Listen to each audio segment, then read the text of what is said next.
Thank you, Bradford. Can you hear me in the back? Good. I don't know if that's good or bad. My name is Kirk, and I'm an alcoholic.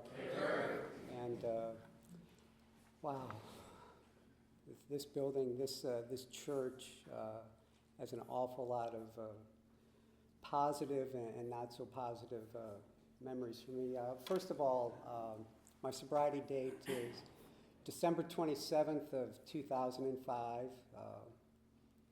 How does anyone get sober between Christmas and New Year? I don't. Wasn't my idea. And as Bradford said, I do have a home group. It's the Keeping It Sober group. We meet on Tuesdays and Saturdays, 8 p.m. at the Wilder Building in Aberdeen. I see a lot of my fellow home group members there, here. And I do have a service position both in my home group and in the building in which we meet. And I do have a sponsor. I do have commitments, and what all that boils down to me is accountability. It doesn't matter how long I'm here. Really, the longer that I'm here, the more I realize how I need that accountability. And so, with that being said, our stories disclose in a general way what we were like, what happened, and what we're like now. And I don't know, when I was a kid, I was that recalcitrant schoolboy. I mean, I hated being told what to do. And to this date, that hasn't changed much. I still hate being told what to do, but I don't act out on it nearly as much as I used to. I made an art form of destroying my life and adversely affecting those who were in close contact with me. I'll try to spare you an awful lot of the debauchery, the gore, and all that stuff that went into it. And in our book, I was thinking about how I've done this a few times, and just like my sponsor Chuck says, kind of doesn't matter what I plan on saying, the same thing always comes out, somehow or another. So I guess there's a message that I'm supposed to give, but there's a sentence in our basic text that says, each individual in the personal stories describes in his own language and from his own point of view the way he established his relationship with God.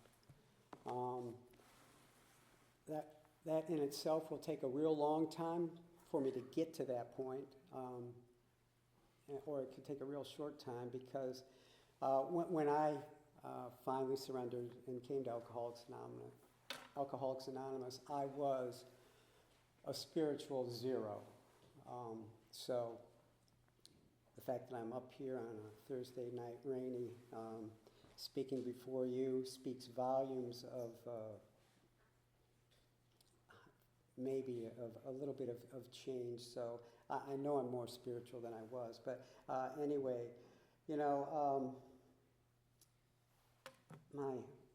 my parents loved me to death. I have 4 brothers. One of them's an alcoholic.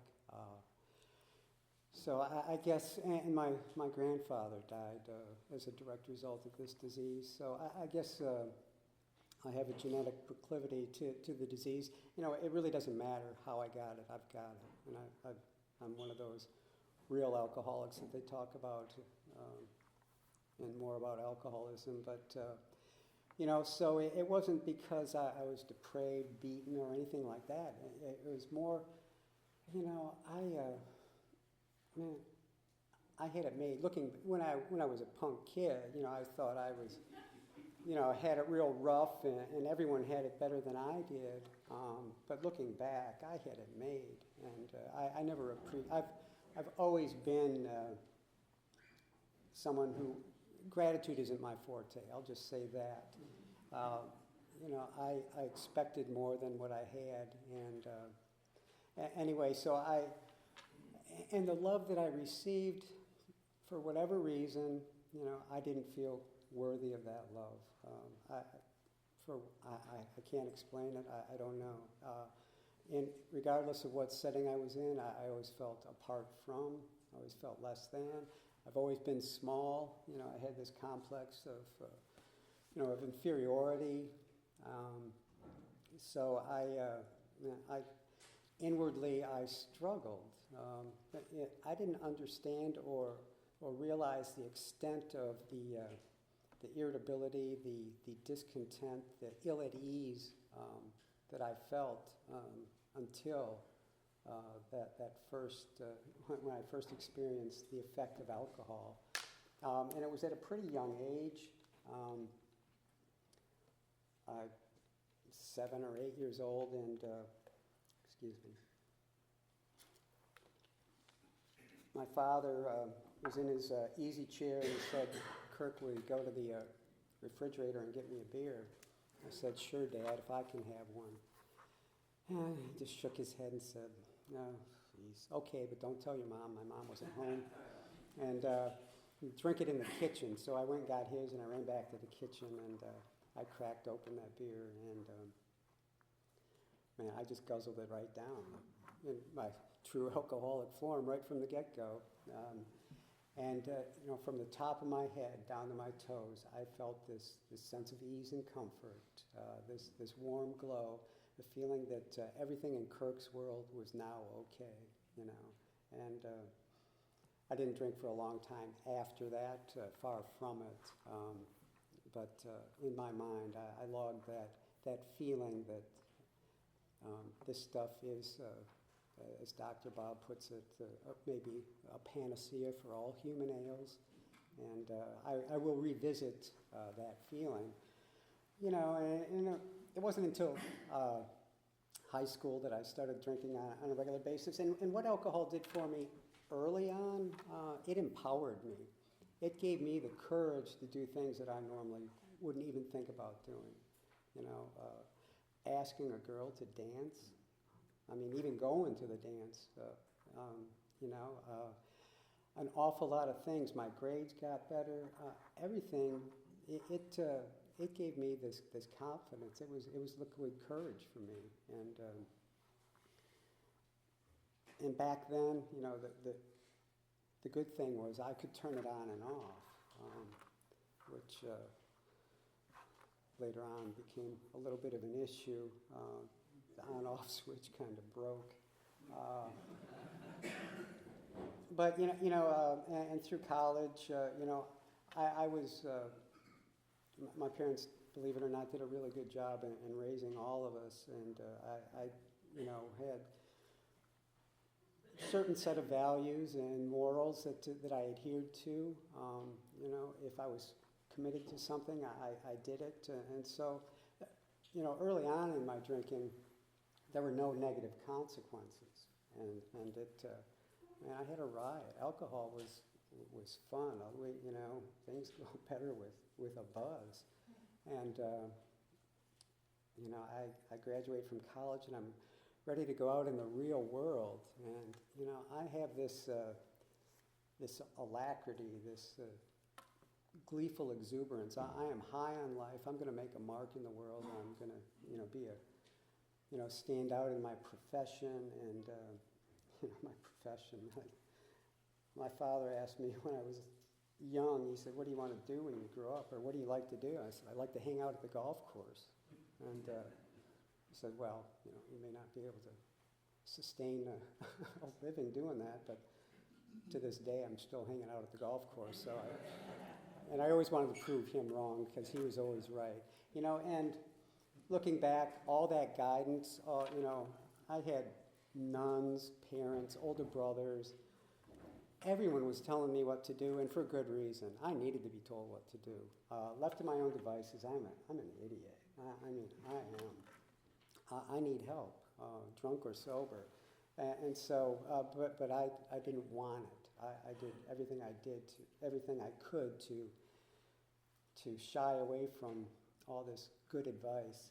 And so, I'm out on my own in the real world, and gung-ho on life. And, I realized early on that I might have to set down some rules for myself in terms of my drinking. One was I wasn't going to drink on the job. I wasn't going to drink before 5 o'clock. And there was going to be one day a week that I didn't drink.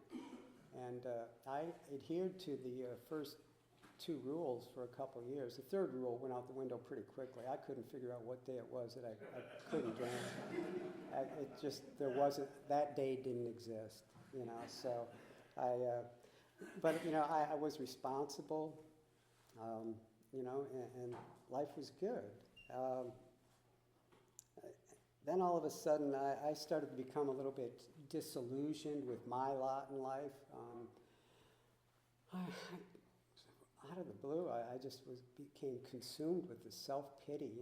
Things weren't going my way. I'm working my butt off. I'm not making any money. The guy I'm working for is making all this money, and this isn't fair, and life sucks. And, I soon thereafter, I broke rules 1 and 2. One went with the other, and I knew I was doing the wrong thing, but I didn't care. It was justified in my mind. That kind of led to, and the more I drank, the more I had to drink, and it started this vicious cycle.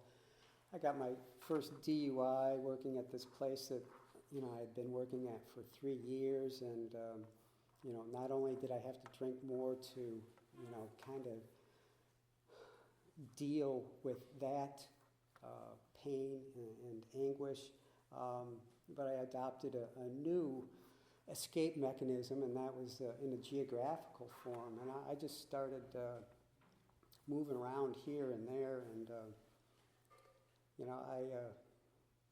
I left Wisconsin and moved here for the first time, and I was offered a couple jobs here.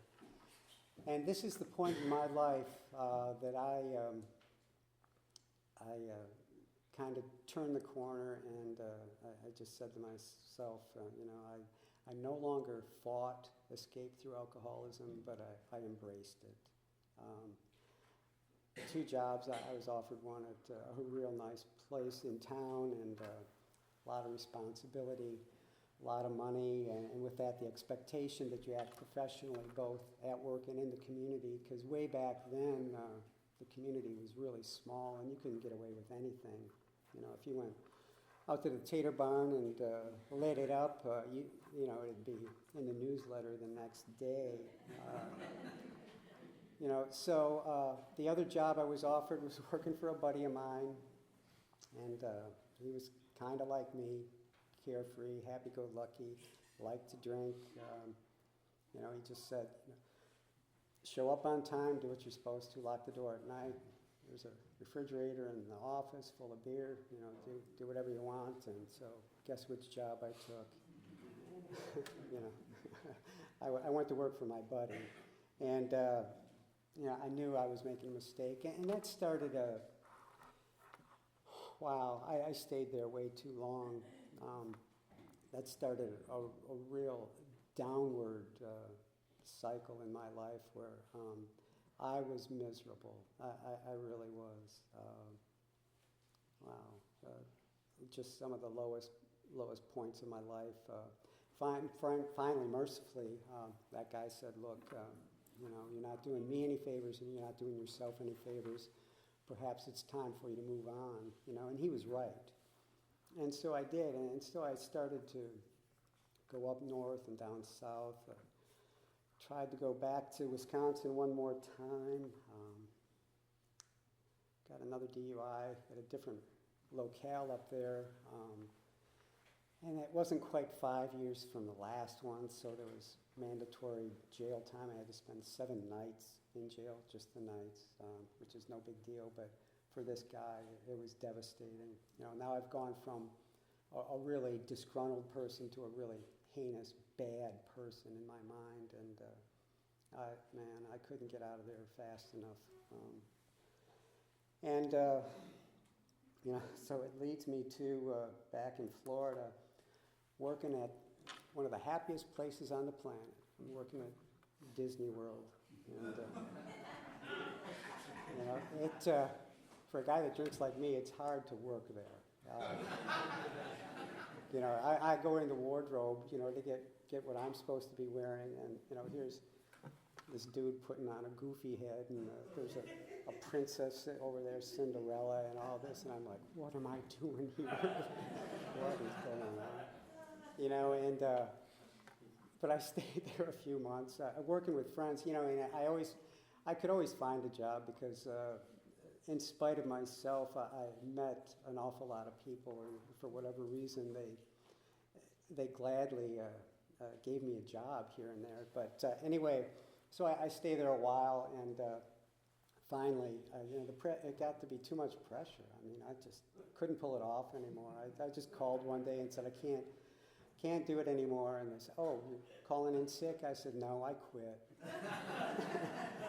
And it was a great plan. My plan now is I'm going to stay home and get plastered all day and drink myself into oblivion and just hang out at the house. And the only flaw with my plan, I'd squandered every penny I had, and my buddy still expected me to pay rent, and so I have to rely on my safety net, mom and dad. So I call my mother and say I need money for rent, and sure enough, a few days later, the envelope comes in the mail. I said, yes, Mom comes through. And but it wasn't a check or any cash or anything like that. It was this one-way plane ticket home, and I just thought to myself, this can't be good. But I have no recourse to do anything but get on that plane. My parents knew what was going on with me. My permanent address was their address, so all the legal things that had been going on in my life, all that mail was sent to their house. That last winter working at Disney, I had to visit the emergency room on more than one occasion. I was having gastrointestinal issues. I was vomiting a lot of blood, and all those medical records are being sent home. So my parents knew I was floundering. And so, I get on the plane, and so their idea for Kirk is to go to the 28-day treatment facility. And this is 1988, and I guess back in the 80s, it was the thing to do. There were a lot of people doing that back then. Most of them were doing it before I did it, so I was a late adapter. But anyway, so I went, and that's when I was introduced to Alcoholics Anonymous. And at that point in my life, I knew absolutely, positively nothing about alcoholism or what an alcoholic was. My misconception of an alcoholic was some poor, destitute guy living in some alley. Hopefully he had a cardboard box, drinking cheap wine out of a paper bag. That was, to me, that was an alcoholic, and that wasn't me yet. But when I get to this place, I found out a lot of things. And, I brought my book, and as Steve kindly pointed out, a non-AA approved piece of literature 24 hours a day. And the reason I bring it, I was given both of these things at that facility in 1988, and I still have them. And those are the only two things I have from that far back in my life. And the third edition is still intact for one reason. It didn't get much use for about 17 years. But I knew, deep down in my heart, I knew there was a day that I'd need that thing. And I always enjoyed reading the 24 hours a day because that's what we read every morning while I was in that treatment facility. I learned an awful lot of things in that place, that alcoholism is a disease. I have it. It's chronic, which means it's treatable, it's curable. There is a solution. It's spiritual in nature.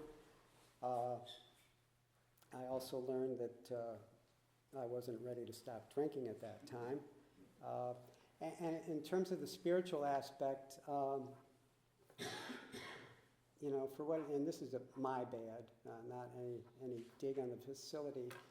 Every Sunday there was an optional spiritual meeting in the afternoon.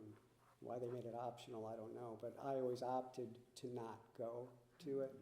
I think in my mind, or deep down, I knew that perhaps that was the key to changing, or addressing the inner issue, the deep down issue. And like I said, I just wasn't ready to stop drinking. So for me, learned an awful lot, stayed sober for over a year, and I go back out into the real world, and life is immeasurably better just not drinking. It was. I'm not vomiting blood. I'm not shaking. I'm not baking. I can utter sentences without slurring. Some real important things when you have to deal with the public all day. And I ended up in Myrtle Beach, and I love the beach. Had a little apartment on the ocean. Just everything was idyllic. Something wasn't right there. I just couldn't put my finger on it, but something wasn't right in Myrtle Beach. The decision was made for me. Hurricane Hugo came and eradicated my apartment. I said, okay, I got to get out of here, And so I moved to Arizona, spend the winter in Arizona, and for a guy that's in the golf business, Arizona is a pretty ideal place to spend the winter. Had a cushy job. I played golf more than I did anything else, and something wasn't right in Arizona, I couldn't put my finger on it, but I felt a little bit ill at ease, and that feeling was growing. And it was while I was in Arizona, 3 days before, I decided I was going to move back to Pinehurst, and 3 days before I was going to do that, I was out on a date with this girl, and nice restaurant. She orders a glass of wine with dinner, and she just looked at me and said, "Aren't you going to have a glass of wine?" And I just said, "Yes, I am." And that's what it took for me. That was the straw that put me over the edge. I was ready to drink. I really was, And so it's on. Here we are. And I get back here, and I'm a functional alcoholic because I've got a good job. I'm drinking all day, every day, but I've got a good job. I'm going through the motion. I'm engaged to be married. Life is really good. The kicker with that was the girl's father. He was a crack up. He goes, "Kirk, I really want you to marry my daughter on one condition." And I said, "What's that, bud?" He said, "Well, you have to stop drinking." And I said, "Okay," and I did. I stopped. And when I stopped, there was no AA, and I didn't even think about coming to any meetings. There was no recovery. It was just a cessation of alcohol consumption. And now I'm left with me again, and I'm taking on all the responsibilities. And but still, I'm really, things are going good in my life. And then 2 months before we're going to get married, she decides, I can't go through with this. And in hindsight, it's probably really good that never happened, because that marriage would have been a disaster, and it would have been a disaster for one reason: me. I know I would have screwed that up. Anyway, nonetheless, I was devastated, and the only way a guy like me can deal with pain of that magnitude is to drink, and to drink heavily, and to move, and so now it's on again, and here I go. I end up in Rhode Island, and lost in space, and I've got a great job there, and I make it through the summer up there somehow or another. I mean, it was long hours, a lot of pressure, a lot of responsibility, but I made it. And at the end of the season, the owner of the place says, "Okay, we want you to come back next year." And I'm like, "Really?" And, He said, yeah, but on one condition, you can't drink on the job next year. I said, okay. And he said, okay, what? I said, well, I can't do this job sober, so I'm not coming back. And that was the truth. I couldn't have at that time. And, so that started, a 3-year period where Kirk wasn't unemployed. He was unemployable. I'm floundering would be a kind word. I'm making enough money. I'm giving some lessons, making enough money where I have alcohol. I'm living in my car. I have clean clothes. One of my students owns a dry cleaner. I have a place to shower, the locker room or the club I used to work at. So I think I'm doing okay, and everything was going okay in my mind until I got a DUI up there, which was probably the worst one I ever got, because not only I lost my license, lost the car, and with that I lost my place of residence. So that was a killer, so anyway, my friends bail me out, somehow or another. I get some part-time job, and I'm a mess, but I have a job. And, one day, friends of mine, it was never my idea to stop drinking, really, it never was. My parents intervened the first time. The second time, it was friends of mine. There's a knock on my door one morning, and at 7:30 in the morning that I'm not supposed to work, I know something's up. And it was. A friend of mine said, come on, we're going to coffee. And I said, okay. And sure enough, we get to the little place, and there's 4 of my best friends. And, it's an intervention, which I call an ambush. And they really did mean well, and they did care for me. They said, look, you're killing yourself, and we can't stand to watch it anymore. Why don't you go back to AA? And, at the time, I was kind of upset about the whole situation, but I knew deep down they were right, so I did, And I went back to AA, went to a lot of meetings. I would say I'm a great half-stepper at that point in my career. I knew I had a problem with alcohol, and on that list, that's as far as I got. You could not tell me I couldn't manage my own life, and from 2 through 12, I wasn't interested in that. It did not apply, and so, I didn't drink for over 2 years, but I had a pretty serious operation early in that 2-year span, and my doctors are friends of mine, and so I had this prescription of Kirk S and Vicodin whenever I wanted. When my personal physician saw I was getting a little squirrely, he gave me Xanax. So yeah, I didn't drink for over 2 years, but I was under the influence of a mood-altering substance that entire time, and nonetheless, if the bottle said it was supposed to last 30 days, it did. There weren't a lot of pills left in that bottle, but I kind of took it as prescribed, but I just had so many prescriptions, my goodness. Anyway, so, finally, and I'm floundering again, and even with all this medication, something is definitely not right with Kirk. He's not very ill at ease, and that buddy that knocked on the door died, and something inside me said, that's it. And I quit my job, moved down here, and was drunk in a week. And that was year 2000, and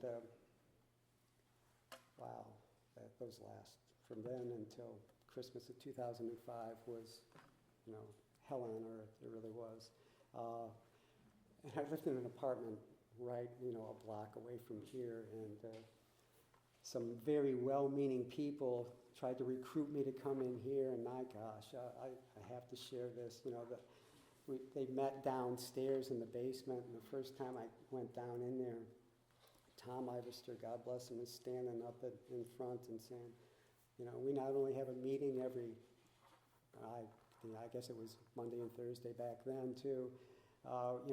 We go to the prisons and we go to detoxes, and I'm thinking those are two places that I'm really trying to avoid.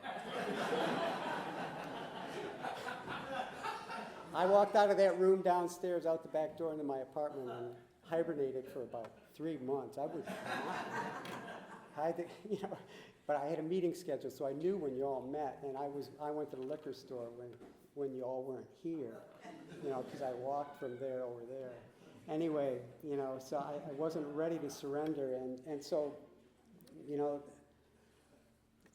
those last 5 years, there's another DUI that, there's a week in intensive care because I'm bleeding internally. They can't stop it, and every time, it didn't matter what was going on in my life. It just more alcohol was my solution, and I was going down with the ship to the very bitter end.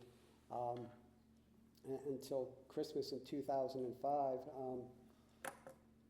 I guess I am officially homeless in Pinehurst, which is hard to pull off too.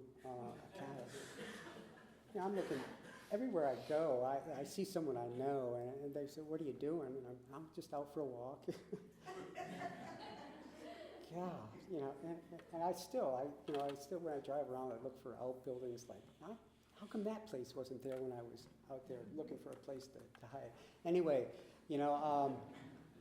so it's Christmas, and one of my buddies feels sorry for me. He said, "You can spend the night on my couch." And so we're having this celebration. We have some fortified Mad Dog and this 24-ounce cans of Steel Reserve. I'll never forget it. It's my last drunk. 8.1% alcohol. So we were doing, and it tasted like there was dirt in it. It's awful, but it got the job done. And so I'm really enjoying this Christmas celebration until he says, "Here, this is for you." He hands me a phone.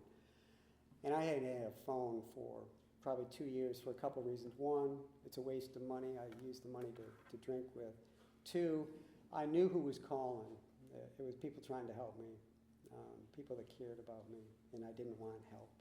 So I had cut all ties with those closest to me. And so who's on the other end of the phone? My mom. And she just, she said, "Merry Christmas, Kirk." I said, "Oh yeah, Merry Christmas." And she said, "Okay, here's the thing. You got two options. Keep on doing what you're doing, whatever, and but don't expect anything from me ever again." And this is from a woman that just about loved me to death. And she says, "Or, you can come home, you stop drinking, you go to a meeting every day, and you do it right this time." And, when it says our stories disclosed in a general way, we used to be like, what happened? I can't explain what happened, but I said, "Okay, I'll come home." And I don't know why, because like I said, I never had the desire to stop drinking, and I knew that if I went home, things were going to be different. And they were, and you think, boy, I stopped drinking and life is wonderful. Wrong. Oh my God. All the guilt, all the shame, all the remorse, the fear, the terror, the bewilderment, the frustration, the resentments, oh my God, just the abject dread of life was on me now, and I didn't have alcohol to put, to sedate me. In the end, in the beginning, alcohol empowered me. In the end, it offered oblivion, and I didn't have oblivion anymore. My goal up until that Christmas day, every day was to get up, or when I got up was to drink as much as I could, to pass out and then black out and then pass out, so I didn't have to tolerate my miserable existence.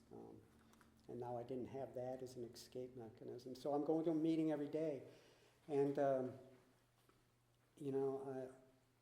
there's this guy, and this is part of my spiritual awakening, I guess. Every day, every meeting, he seemed to be at every meeting I went to.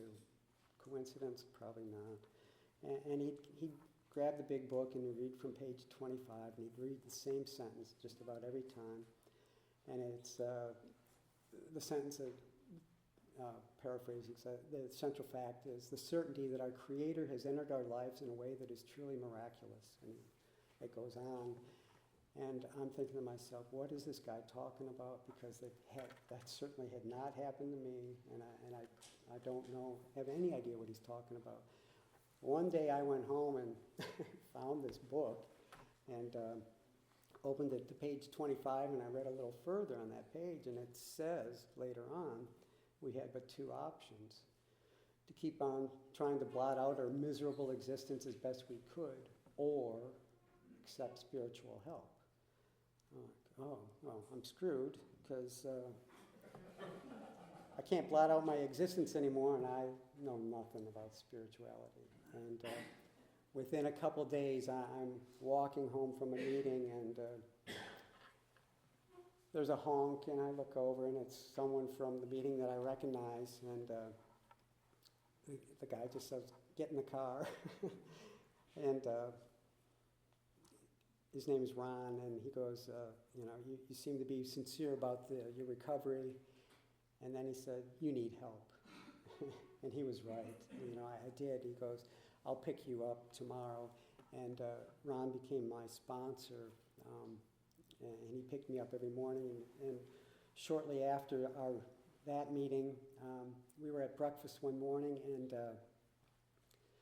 he just looked at me and out of the blue says, "Do you pray?" And I just looked at him, gave him this quizzical look, and didn't say a word. And he said, "I'll take that as a no." He said, "You better start." And I said, "Okay, Ron, here's the deal. I was an altar boy when I was a kid.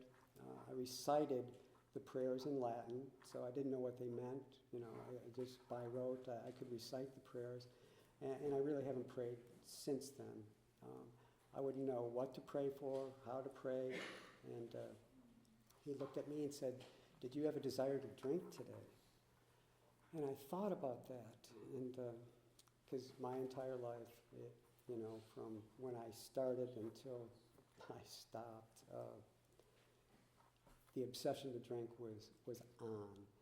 And I was thinking that, no, Ron, I did not have the obsession to drink today. He said, "That's a gift." He goes, "You go home tonight, get on your knees and say thank you. And tomorrow morning, get on your knees and say, 'Please, God, do that for me again today.'" And I've done that every day since. That was the start of, or the introduction to my spiritual awakening, so to speak. And, from that point forward, life is funny how, we live forward, we understand backward. I look back now, and shortly after that, there was somehow or another, there was a fourth step workshop that I went to, and I couldn't figure out at the time why I was doing it, but once I got into that, it was column E in the resentments. I had this formatted template, and the question in column E was, okay, what was your part in it? And my entire life was, I was being persecuted. I thought I was a victim, that life wasn't fair, that everyone was out to get me. Poor Kirk, and if this guy, or if this hadn't happened, and all this stuff. For the first time in my life, I honestly looked at my part in what had transpired in my life, and I thought, oh boy, this is what it's all about. It's about me and, my reaction to life, because not only was I born with this gene that once I start to drink, I don't stop, I was born ill-equipped to deal with life as it presented itself to me. And it doesn't matter if I'm drunk or sober, that applies. And so now I'm given these tools to, deal with life and as it comes at me. And it is this spiritual awakening. And, when I did my fifth step, it was like the weight of the world was lifted off me. And, man, from that point forward, wow. The amends, wow. I still have a lot to make because over the years I've moved a lot. I was looking at an old resume the other day, and I have just on, it doesn't include all of them, I have 27 different places of employment on that resume. That's not all of them. So, I was moving a lot, and I was wreaking havoc wherever I went, so there are, that list is long. So to make direct amends to everyone is almost virtually impossible, but I've made the big ones, the ones that were in the forefront of my head and in my heart. And it isn't it amazing and wonderful and a blessing that, you can walk into the Food Lion and you see someone from the past and you don't have to duck down the other aisle. You say, oh my God, I've got to talk to that guy too. And, so the idea that we get to live a free man, is that a good feeling? The 11th step talks about, seeking through prayer and meditation to improve my conscious contact. I know that I fall short in that regard. I am not a spiritual guru.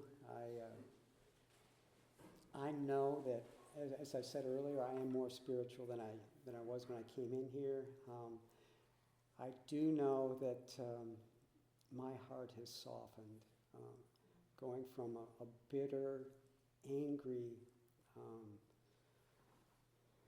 just vituperative person to someone that, yes, there are things that pop out of my mouth occasionally that perhaps aren't very spiritual in nature, but they are fewer and farther between.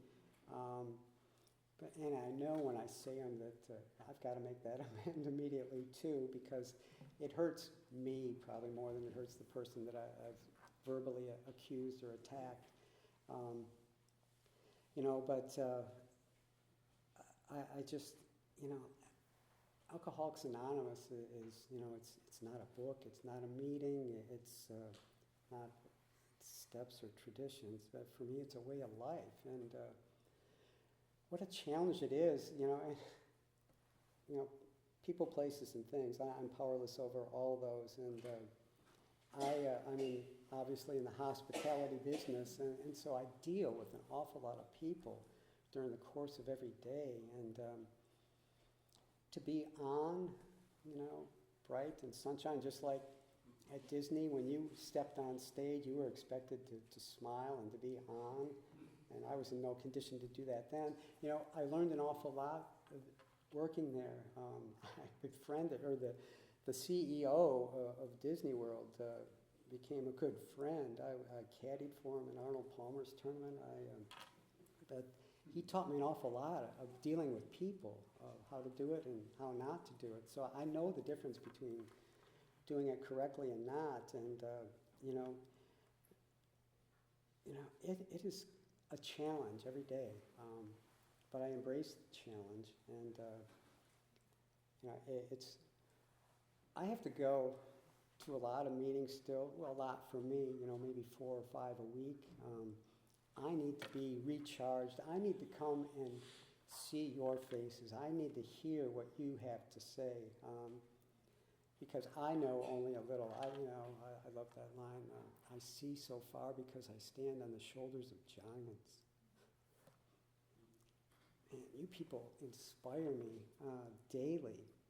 What you do. This group in particular, our group is fortunate that we're allowed to, hook up with you and go to the detoxes, and some of the guys go into the prisons with you, in the jail, and it's just such a blessing. And, the more that I do, the better I feel, and I'm not one that volunteers for an awful lot of stuff, but somehow or another, people find me and ask me to do things like this. And, you know, I know what the right answer is, and it's to say yes. And so I just have to thank each and every one of you for coming out on a cruddy night. You know, if it were me, I'd be home on the couch with the cats. You know, and then that's my newest thing. I've got these cats that wasn't my idea either. I was asked to adopt one, and now I have 4 at home, 1 at work, and they allow me to take care of them and talk about unconditional love and patience and tolerance. I get a lot of it through them also. So God, in His way, has a perverse way of, you know, making me a better person no matter where I am. I can't thank you all enough for being here, and I love each and every one of you. So thanks for letting me share.